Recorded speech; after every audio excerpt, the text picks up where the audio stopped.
यहाँ पर ऐसी मीटिंग्स नहीं हो पा रही हैं। मतलब पास्टर साहब लोग ये 3 काम तो बढ़िया कर रहे हैं, लेकिन इस काम के ना होने की वजह से कलीसिया बिगड़ रही है। ठीक है, तो इन 4 बातों को आपको ध्यान देना है।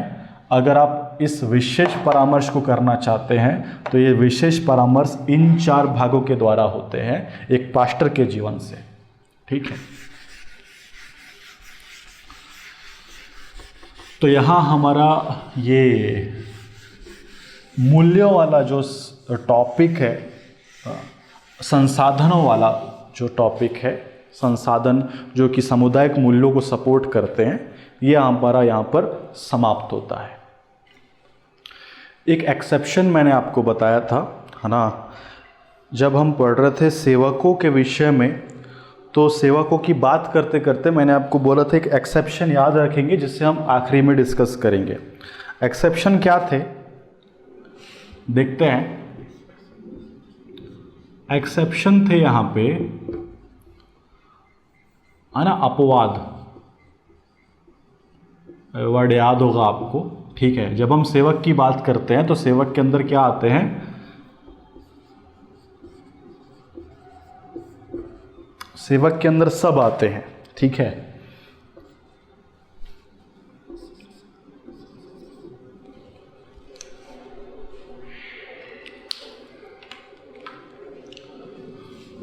सेवक के अंदर पास्टर आते हैं। ठीक है, सेवक के अंदर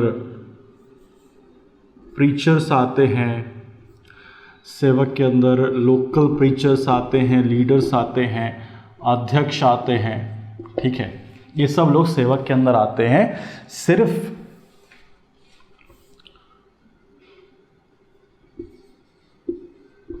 कन्वेंशनल स्पीकर या वह लोग जो वरदान, है ना,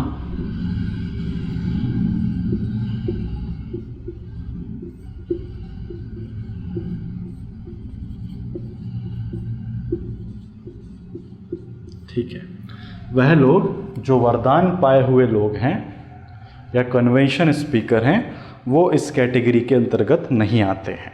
ठीक है, मतलब ये सेवक कहलाते हैं, लेकिन जिस पर्यावेश में मैं सेवकों की बात कर रहा था वैसे सेवक के अंदर ये इन लोगों को मैंने इंक्लूड नहीं किया था। ठीक है, और आम रूप में ये सेवक के अंदर आ सकते हैं, लेकिन जो इथिक्स की भाषा में हम बात कर रहे थे वह इन लोगों के ऊपर अप्लाई नहीं होती है। ठीक है, ये 2 लोग एक्सेप्शन है, बाकी इन सब के ऊपर वह बातें अप्लाई होती है। ये एक्सेप्शन क्यों है, इनको समझना है। ठीक है, और अगर आप इस बात को समझ जाए तो बहुत अच्छा है। देखिए, जो पास्टर होता है ना, है ना, मतलब इन लोगों की बात कर रहा हूँ, ये पास्टर वाली जो कैटेगरी होती है ना, ये अलग होती है। ठीक है, क्यों अलग होती है? इनने तो पहली बात बाइबल कोर्स किया होता है। ठीक है, बाइबल कोर्स मनुष्य के जीवन में बहुत सारे परिवर्तनों को लेकर आता है, अगर उसने सही तरीके से किया है तो। उन लोगों की बात नहीं कर रहा हूँ जो बाइबल सेमिनरी में जाकर मस्ती में लगे रहते हैं, 4 साल मस्ती करके आते हैं, उनकी बात नहीं कर रहा हूँ। पर वैसे पास्टर जिन्होंने दुख उठाकर बाइबल सेमिनरी को अपने जीवन में पहला स्थान देकर काम किया है, वह पास्टर अलग रूप के होते हैं। उनका व्यवहार, उनका चरित्र, उनका चाल चलन, that is a different level, है ना, अलग ही होते हैं वह पास्टर। ठीक है, उन पास्टर के अंदर कलीसियाओं के लिए बोझ होता है, क्योंकि वह बोझ वह अपनी ट्रेनिंग के दौरान सीखे हुए होते हैं। ठीक है, प्राप्त किए होते हैं, वह बोझ के अनुसार काम करते हैं। ठीक है, कुछ ऐसे भी पास्टर हैं जो पास्टर तो हैं लेकिन उन्होंने बाइबल ट्रेनिंग नहीं की है। ठीक है, बट स्टिल वो पास्टर इसलिए हैं क्योंकि उन्होंने मेहनत करके, है ना, प्रभु का दर्शन अपने जीवन में पाकर मेहनत करके एक कलीसिया को स्थापित किया है। कलीसिया को स्थापित करना, 2 लोगों को भी जोड़ पाना, ये आम बात नहीं होती। अगर कोई व्यक्ति इस काम को कर रहा है तो इसका मतलब है उसके जीवन में बहुत बोझ है। भले ही कोई संसारिक डिग्री ना हो, लेकिन उसके पास जो बोझ है उसकी वजह से वह पास्टर है। ठीक है, आप जैसे ऑनलाइन पढ़ रहे हैं, आपके अंदर एक बोझ है। ठीक है। बोझ क्या है कि मैं प्रभु के लिए कुछ ना कुछ करना चाहता हूँ या करना चाहती हूँ, इसलिए तो आप ऑनलाइन समय दे रहे हैं। अगर नहीं होता तो आप बताइए लोगों के पास कहाँ समय होता है, ठीक है। लोग तो हमेशा बिजी ही होते हैं, लेकिन आप समय निकाल पा रहे हैं, इसका मतलब कहीं ना कहीं आपने प्रभु के लिए बोझ रखा है, इसलिए आप समय निकाल कर ऑनलाइन में बैठे हैं, वरना ऑनलाइन में आम तरह से लोग नहीं बैठते हैं, ठीक है। ये बोझ पास्टर्स के अंदर होना ज़रूरी है। अगर पास्टर्स के अंदर वो बोझ है तब वह कलीसिया के लिए एक पॉजिटिव रूप में, सकारात्मक रूप में जोश से भर के काम कर पाएंगे। जब कोई पास्टर जोश से भर के सकारात्मक रूप में काम करेगा तो कलीसिया को आदर्शवाद तक पहुंचा देगा, ठीक है। ये उसके जीवन का मूल्य होना चाहिए, ठीक। तो पास्टर, प्रीचर्स, लीडर, ये सब लोग क्या है, इन सब बातों से होकर गुजरते हैं, अपनी कलीसिया के उतार चढ़ाव से होकर गुजरते हैं, अपनी कलीसिया में मुख्य भूमिका निभाते निभाते वह एक अच्छे मैच्योरिटी के लेवल पे पहुंच जाते हैं, जहां पर आकर वह सही या गलत में बेहतर तरीके से भेदभाव करते हैं। वह अपनी कलीसिया के निर्माण के लिए, अपनी कलीसिया की उन्नति के लिए सब प्रकार के काम करते हैं। इसी वजह से वह पास्टर, प्रीचर, लीडर या किसी कमेटी के अध्यक्ष बनते हैं। तो it is a very good thing कि आप एक पास्टर हैं। लेकिन आप अगर एक कन्वेंशन स्पीकर या वरदान वाले लोग हैं, उनके अंदर पास्टरशिप एक क्वालिटी नहीं होती है, ठीक है ना। ये कड़वी बात है लेकिन समझने योग्य है। जो ऐसे लोग होते हैं जिनकी सेवकाई उनके वरदानों के से बनी है या उनकी बेहतर प्रीचिंग से बनी है, उनके अंदर पास्टरशिप वाली क्वालिटी नहीं होती।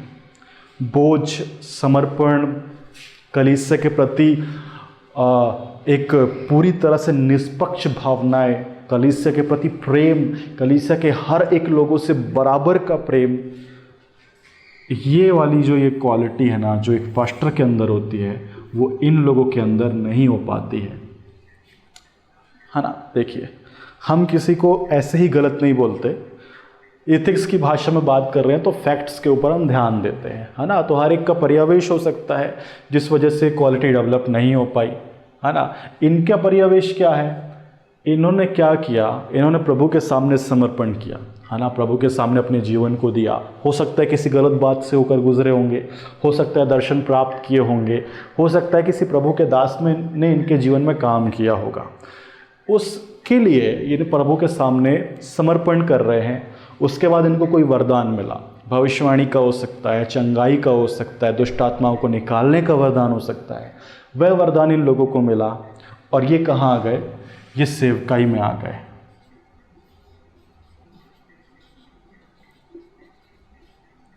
ठीक है, सेवकाई में आ गए। मैंने आपको गिनाया था सेवकाई कितने प्रकार की हैं सबसे पहले वीडियो में, ठीक है। तो उसी प्रकार से ये किसी वरदान से भरी हुई सेवकाई में आ गए, ठीक है। अब सेवकाई में आ गए तो क्या होता है, लोग वरदानों से प्रभावित होते हैं। प्रभाव किसका पड़ता है, वरदान का। और आपने देखा होगा सबसे ज़्यादा लोग वरदान से ही प्रभावित होकर किसी सेवकाई की तरफ खिंचे चले जाते हैं। इस वरदान से प्रभावित होकर लोग कहाँ आने लगे, सेवकाई में आने लगे, ठीक है।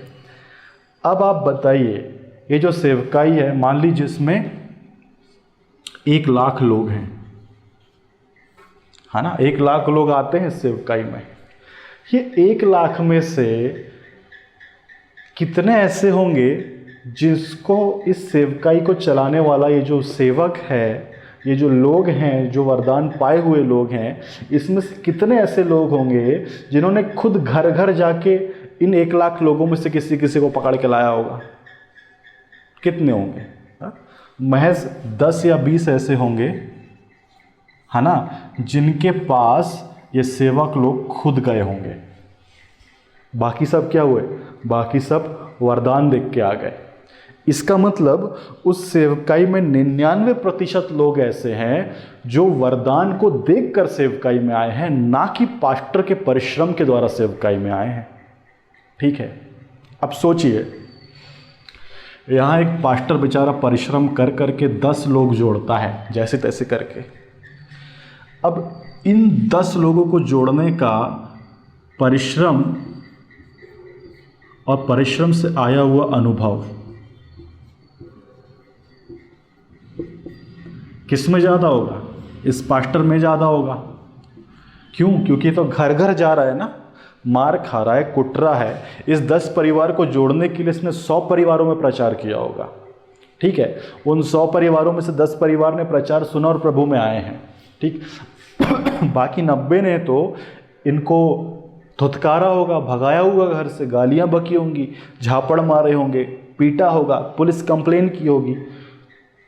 तो अनुभव से देखा जाए तो किसका अनुभव ज़्यादा होगा? इस पास्टर का ज़्यादा होगा, इसका परिश्रम ज़्यादा होगा, है ना। इस सेवक से ज़्यादा परिश्रम एक पास्टर ने किया होगा अपने जीवन में। ठीक है, इसलिए उसके जीवन में कलीसिया के प्रति बोझ, कलीसिया के प्रति समर्पण, कलीसिया के प्रति प्रेम भावना, अटैचमेंट, वो हमेशा ज़्यादा होगा in comparison to these types of minister, है ना।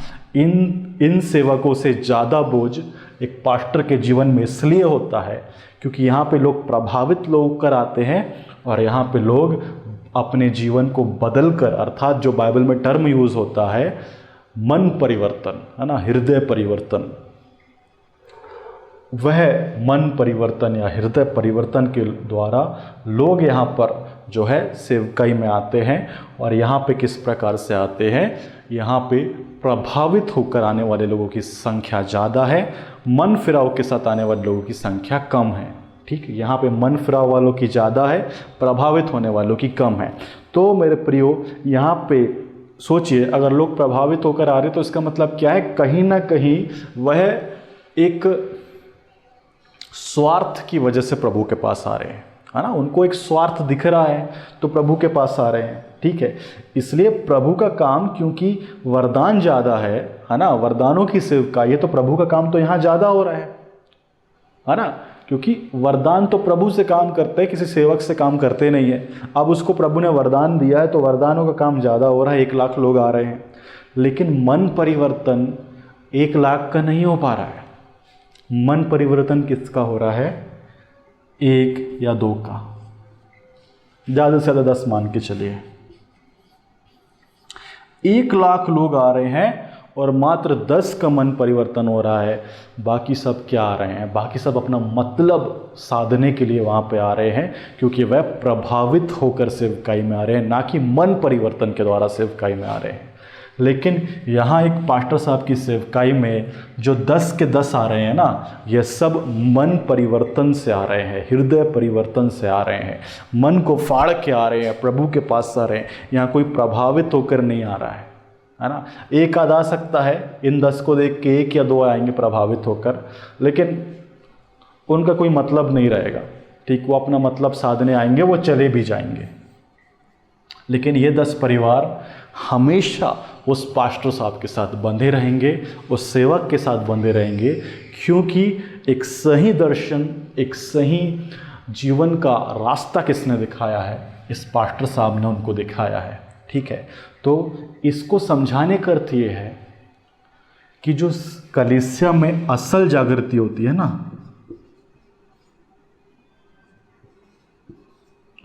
जागृति, ठीक है, जागृति को बाइबल की भाषा में कहे तो ये होता है प्रकाशन।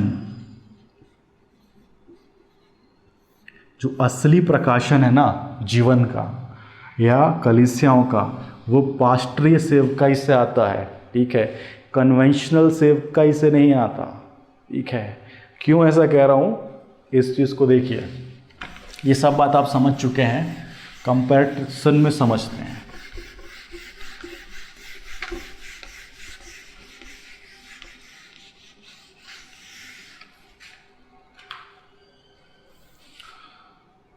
यह है पास्टोरल मिनिस्ट्री,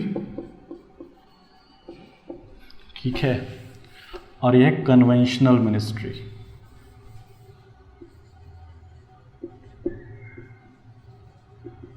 कन्वेंशनल मिनिस्ट्री के अंदर सब आ जाते हैं, सब प्रकार के वरदानों से भरे हुए। ठीक है, ओके, पास्टोरल मिनिस्ट्री में संख्या ज़्यादा होती है, संख्या कम होती है, यहाँ संख्या ज़्यादा होती है ना। आप कन्वेंशन कराए होंगे, देखे होंगे, वहाँ पे 1000 लोग तो ऐसे ही आ जाते हैं, ठीक है, जबकि चर्च में कितने आते होंगे, 100 या 200, ठीक है। एक मान लेते हैं, मान लीजिए 200 लोग आते हैं, उसी जगह कन्वेंशन में कितने आ जाते हैं, 1000। ये 1000 लोग आपके चर्च में नहीं आते हैं पर, ठीक, पर कन्वेंशन में आएंगे, ठीक। जैसा कि मैंने आपको बताया, मन फिराव कहाँ पे ज़्यादा है,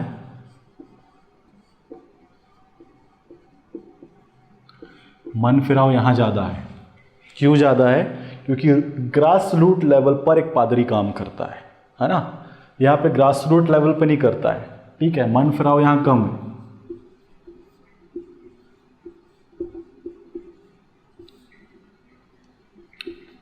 ठीक है, मन फिराव क्यों ज़्यादा है? क्योंकि यहाँ पे कहाँ काम कर रहा है, ग्राउंड लेवल पे काम कर रहा है। पास्टर कहाँ पे काम कर रहा है, ग्राउंड लेवल पे काम कर रहा है। यहाँ पर स्टेज लेवल पे काम हो रहा है, ठीक है। देखिए, ग्राउंड लेवल और स्टेज लेवल में अंतर क्या है? एक ग्राउंड है, ठीक है, एक ग्राउंड, मान लीजिए वहाँ पे 100 लोग आ सकते हैं, ठीक है। तो जो 100 लोग आए हुए हैं वो एक ही स्तर पे खड़े हैं, है ना। मतलब अगर उन 100 लोगों के बीच में पास्टर आएगा तो हर एक से जाकर एक प्रकार की बातें कर पाएगा, ठीक। That is grass root ground level, है ना। सबको बराबरी का अधिकार देता है, इसलिए हम उसको ग्राउंड कह रहे हैं, है ना। वहाँ पे सब बराबर होंगे। स्टेज लेवल पे क्या होगा, एक ग्राउंड में 100 लोग खड़े और वहाँ पे एक स्टेज बना हुआ है, और स्टेज में कौन खड़ा हुआ है? कन्वेंशन स्पीकर खड़ा हुआ है, वरदान प्राप्त व्यक्ति खड़ा हुआ है। अब स्टेज इतना बड़ा नहीं है कि वहाँ पे 100 के 100 लोग आके खड़े हो जाएं। कितने आ पाएंगे? मुश्किल से 10 या 20 आ पाएंगे, बाकी 80 और 90 लोग कहाँ रह जाएंगे? नीचे रह जाएंगे। ऊपर 10 या 20 आए, बाकी कहाँ रह गए? नीचे रह गए। तो जो स्टेज लेवल मिनिस्ट्री होती है ना, वहाँ पर मन फिराव इसलिए कम होता है क्योंकि लोग ज़्यादा लोगों तक पहुँच ही नहीं पाते, पहुँच ही नहीं पाएंगे, तो मन फिराव कहाँ होगा? नहीं होगा। आपने देखा होगा किसी भी चंगाई सभा में लाखों की भीड़ आते हैं, चंगे कितने होते हैं? 100 या 200। लाखों लोग आए हैं, 100-200 चंगे हुए हैं, इसका मतलब चंगाई का अनुपात भी देखा जाए तो कितना है ना। चंगाई का अनुपात 1% या 2%, ज़्यादा से ज़्यादा 5% होता है, ठीक है। ये साधारण सा आंकड़ा है। आप एक आध कन्वेंशन करिएगा और इस अनुपात को निकालने का कोशिश करिएगा, आप देखिएगा जो मेरा आंसर आया है वही आपका आंसर भी आएगा, ठीक है। इतना ही होता है। वहीं अगर चर्चेज में कोई चंगाई का वो आया या किसी आत्मिक उन्नति का प्रभाव आया तो वह करीब 90 से 95% तक जाता है ना। क्यों जाता है? क्योंकि पास्टर ग्रास रूट लेवल पे काम करता है, ठीक है। यहाँ पे लोगों को लगता होगा हमारा पास्टर क्या काम कर रहा है, लेकिन आप नहीं समझ पा रहे हैं जो काम यहाँ पे हो रहा है, ठीक है। अगर 200 मेंबर है ना चर्च में, तो पास्टर 100 को तो ऐसे ही कर देता है, ठीक, खाली अपने प्रचार से, ठीक है। क्योंकि उसके प्रचार से कई बार चंगाई का सामर्थ्य बहता है। ज़रूरी नहीं कि इंसान के हाथ से बहे, कई बार प्रचार से चंगाई का सामर्थ्य बहता है, संडे को बहता है, कलीसिया मीटिंग में बहता है। तो 100 को तो पास्टर ऐसे ही ठीक करे रहता है, बाकी जो बीमार पड़ते हैं ना वह भी ठीक हो जाते हैं। इसलिए अनुपात ज़्यादा आता है चर्च की मिनिस्ट्री में और कन्वेंशन मिनिस्ट्री में। कुछ और बातों को देखते हैं। फैक्ट्स हैं जो आपके सामने मैं बता रहा हूँ, ठीक है। इन फैक्ट्स पे आप गौर करिएगा, क्योंकि अगर आप कलीसिया के पास्टर बनते हैं तो भाई इन बातों को जानना तो बहुत ज़रूरी है। नहीं समझ पाएंगे तो दिक्कत हो जाएगा। तीसरी चीज़, ठीक है, तीसरी चीज़ है लोगों से मेल।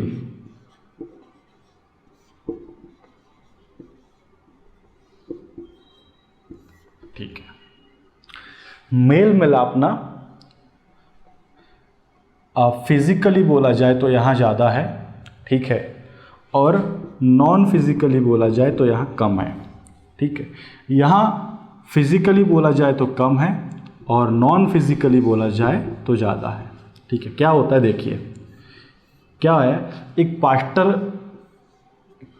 पास्टर जो होता है जब संडे को चर्च लेता है तो चर्च के बाहर जाके खड़े हो जाता है और उसके बाद कलीसिया का एक व्यक्ति आता है, उससे मिलता है, हाथ मिलाता है और चर्च के बाहर निकलता है। चर्चेज में ऐसा चलता है।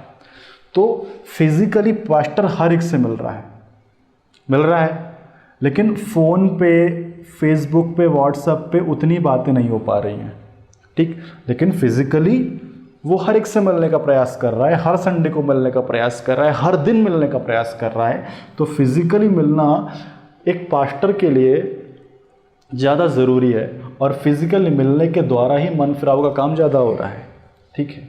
लेकिन एक जो कन्वेंशन स्पीकर होता है उसके साथ दिक्कत ये है कि कन्वेंशन में वो हर एक से नहीं मिल सकता, इतना समय नहीं होता है, पाबंदी है समय की। वहाँ पे हर एक से मिलना बैठेगा तो शायद एक दिन तक मिलते ही रहेंगे लोग, ठीक है।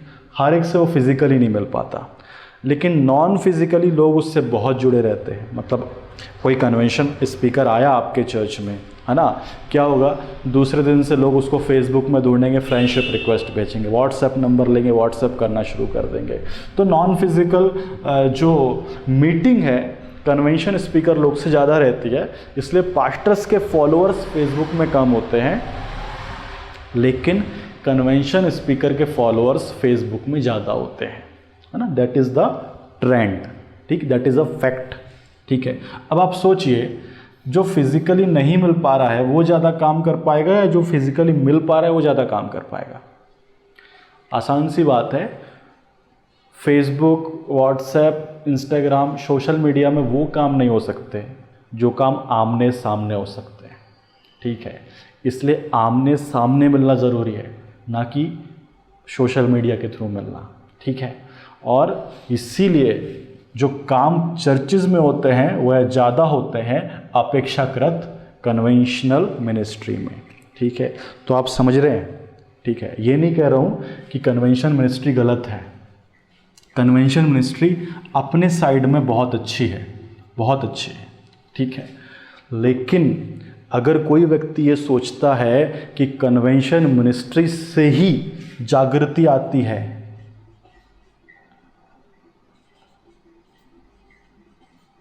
तो ये बात गलत है। दैट इज़ नॉट राइट, ठीक है।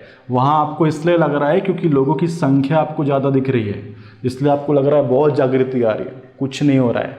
आधे लोग तो सिर्फ इसलिए आए क्योंकि पास्टर को देखना था कैसा दिखता है, ठीक। आधे लोग सिर्फ यही सोच के आते हैं, कुछ ये सोच के आते हैं, अरे यार बहुत दिन से पैर दुख रहा है, चलो आते हैं बैठ के, है ना, वो डॉक्टर को तो दिखा दी, कुछ फर्क पड़ा नहीं, इसको भी दिखा देते हैं, देखते हैं क्या कर लेगा। तो वो ऐसा नहीं आ रहा है कि प्रभु मुझको चंगा कर, मैं समर्पण के साथ आ रहा हूँ, ठीक है, प्रभु डॉक्टर ने मेरे को दवाई दे दिया, मैं चंगा नहीं हो पाया, लेकिन अब तू मुझे चंगा करेगा। ये समर्पण के साथ कौन आ रहा है? 1 या 2% ही लोग आ रहे हैं, बाकी सब अरे देखेंगे, चंगे होंगे तो ठीक है, नहीं होंगे तो ठीक है। क्या जागृति आएगी वहाँ पे, ठीक है। 1-2% लोग वो तो आत्मिक रूप से इतने मजबूत होते हैं कि अगर वो जागृति सभा में आके बैठ भी जाएं तो भी उनकी आत्मिकता ऑलरेडी मजबूत ही रहती है ना। तो 1-2% तो ऐसे ही आते हैं जो ऑलरेडी आत्मिक रूप से मजबूत है, उनको मजबूत करने की ज़रूरत ही नहीं है। काम लेकिन फिर भी यहाँ पे मेरे प्रियो कम ही होते हैं, बस संख्या ज़्यादा होती है। लेकिन चर्च मिनिस्ट्रीज़ में काम ज़्यादा होते हैं, संख्याएं कम होती हैं, लेकिन जो दृढ़ काम है वो चर्च मिनिस्ट्रीज़ के अंदर ही होते हैं। इसलिए चर्च मिनिस्ट्रीज़ आप दुनिया भर में ज़्यादा फैली हुई देखेंगे, कन्वेंशन मिनिस्ट्रीज़ आपको ज़्यादा फैली हुई नहीं दिखेगी, ठीक है। जैसे जीसस कॉल्स मिनिस्ट्री है, Jesus calls ministry church ministry का काम नहीं करती है ना, उनका एक सेपरेट ऑर्गेनाइजेशन है, उनके जो उद्देश्य हैं वो अलग है, ठीक है। तो जीसस कॉल्स जैसी आपको सिर्फ एक ही मिनिस्ट्री मिलेगी भारत में, उसके अलावा बहुत कम ऐसी मिनिस्ट्री है जो जीसस कॉल्स की तरह काम करती हैं, ठीक है। बाकी मैक्सिमम मिनिस्ट्री आपको कौन सी मिलेगी, चर्च प्लांटेशन मिनिस्ट्रीज हैं, ठीक है। वो चर्च प्लांटेशन पे ज़्यादा काम करते हैं, ठीक है। वैसे ही अंकुर नरोला जी की जो मिनिस्ट्री है वह चर्च प्लांटेशन नहीं करती, शायद उनका एक ही चर्च है, एक या दो चर्च हैं, और वो दूसरे चर्चेस को सपोर्ट करते हैं पर खुद के चर्च को हर जगह स्थापित नहीं करते हैं, ठीक है। तो एक वो भी मिनिस्ट्री है जो कन्वेंशन मिनिस्ट्री के अंदर ही आती है। प्रॉफेट बजिंदर सिंह की मिनिस्ट्री है, वो भी कन्वेंशन मिनिस्ट्री के अंदर ही आती है। ये सब मिनिस्ट्रीज़ जो हैं ये कन्वेंशन मिनिस्ट्री के अंदर आती हैं। यहाँ पे लोगों की संख्या बहुतायत से होती है लेकिन काम उतने नहीं होते। यही सच है आत्मिक जागृति सभाओं का और चर्च मिनिस्ट्री का, ठीक है। तो ये बताने का आपको अर्थ ये है कि अगर आप भविष्य में एक पास्टर बनते हैं, आप कन्वेंशन मिनिस्टर भी बनिए, it is well and good, आपके जीवन में वरदान है, बहुत अच्छी बात है। और एक पास्टर के जीवन में वरदान होना ही चाहिए, दैट इज़ द कंपल्सेशन। अगर उसके जीवन में वरदान होंगे ना तो ऑटोमेटिक संख्या बढ़ती चली जाएगी, कम ही नहीं होगी उस चर्च की। तो ये बहुत अच्छा है कि आपके जीवन में वरदान है, आप एक कन्वेंशन मिनिस्टर हैं, लेकिन आपका ये फ़र्ज़ बनता है कि अगर आप प्रभु की सेवा में उतरे हैं ना तो आपको ग्राउंड लेवल से काम स्टार्ट करना है। सीधे स्टेज पे कभी मत कूदिएगा, लोग सीधे स्टेज पे कूद जाते हैं और उसके बाद बिखर जाते हैं, ठीक है। तो अगर आपको बिखरने से बचना है तो पहले ग्राउंड लेवल पे काम करिए। ग्राउंड लेवल पे जब आप काम करके तैयार कर लेंगे अपने आप को, उसके बाद कोई स्टेज आपके लिए बहुत बड़ा नहीं है। प्रभु आपको इतने बड़े बड़े स्टेज देगा कि लोग आपसे मिलने के लिए तरसेंगे, लेकिन पहले आपको यहाँ पे काम करना पड़ेगा, पहले आपको अपना परिश्रम करना पड़ेगा, तब फल आपको अपने जीवन में मिलेगा मेरे प्रियो। तो इस बात का ध्यान रखें। इसको हम एक्सेप्शन के रूप में इसीलिए पढ़ रहे थे ताकि हम इस कॉन्सेप्ट को समझ सकें, ठीक है। आगे जो हमारा नेक्स्ट कॉन्सेप्ट रहेगा वो रहेगा समाजवाद। समाजवाद के ऊपर हम मनन करेंगे, ठीक है। एथिक्स के अंदर समाजवाद नहीं आता है, समाजवाद को अलग से पढ़ा जाता है, लेकिन क्योंकि हम यहाँ सामुदायिक मूल्यों की बात कर रहे हैं और आदर्श समाज की स्थापना की बात कर रहे हैं, तो इन दोनों को पर्यावेश बनाकर, इन दोनों को स्टैंडर्ड बनाकर हम बात करेंगे समाजवाद पर, ठीक है। समाजवाद एक इम्पॉर्टेंट टॉपिक है। आप नेक्स्ट क्लास को पढ़ने से पहले थोड़ा पढ़िएगा समाजवाद के ऊपर। कार्ल मार्क्स ने जो विचार दिए थे इसको आप थोड़ा स्टडी करिए, ठीक है। सेक्युलरिटी है ना, मतलब धर्मनिरपेक्षता के ऊपर कार्ल मार्क्स के जो विचार थे इनको थोड़ा पढ़ के आइएगा, ठीक है। फिर हम आगे चर्चा करेंगे, डेप्थ में जाके चर्चा करेंगे। अगली क्लास थोड़ी और ज़्यादा इंटरेस्टिंग होगी। तब तक के लिए प्रभु आप सबों को बहुत आयत से आशीष दे और आपका हर एक काम प्रभु के राज्य के लिए सफल हो।